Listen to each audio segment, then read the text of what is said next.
For reactions, National Border Patrol Council President Paul Perez. Paul, you were in that. We know that you think this is a good policy. The president has suggested that there will be more vetting done in the prison in El Salvador to make sure that individuals were caught in the sweep who don't belong there. Do you think it's going to be possible to do that kind of vetting in the Salvadorian prison? Well, if there's a place that they could do it, it's definitely going to be there. But I think we didn't get it wrong. I think we sent the people that we needed to send out there. These are people that have been terrorizing the communities. Many of them are gang members. There was MS-13 gang members. There was Venezuelan gang members.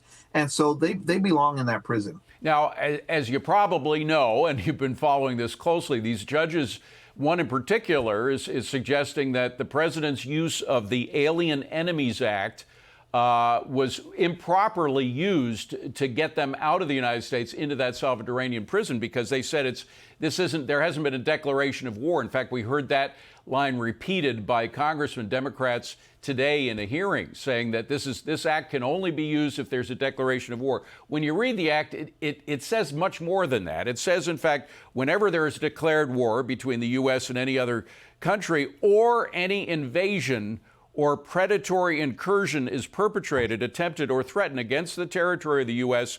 by any foreign nation or government. So was that done? Was there a definite predatory incursion that was encouraged by the government of Venezuela, by the Tren de Aragua into the U.S.?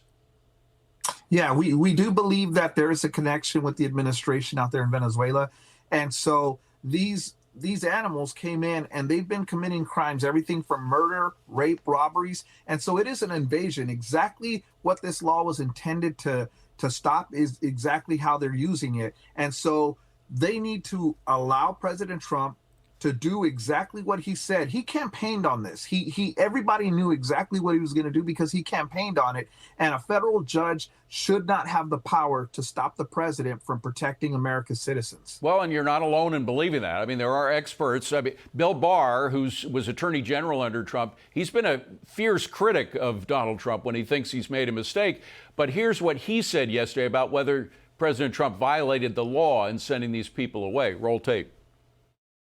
The Constitution gives the president the power to make the judgments about how we deal with foreign nationals when we are animated by national security concerns. It's his call, not a district court judge's call. So, you know, if Bill Barr is saying that, I'm thinking there's a strong legal argument to support the president. Would all of the border agents be applauding if that happened? 100%. These are foreign nationals. These are illegal aliens that came into our country that have no legal right to be here. These are not American citizens. We are removing people that came into this country legally. It's common sense. It's a common sense move. It's a smart move, and we fully support it. All right. Paul Perez, we thank you for your work, Paul. Always thanking the people on the line. They're doing courageous work. You've been blowing against a strong wind from Washington for the previous 4 years. Hopefully the winds are in your favor this time. Good to see you, Paul. Thank you. Thank you, sir.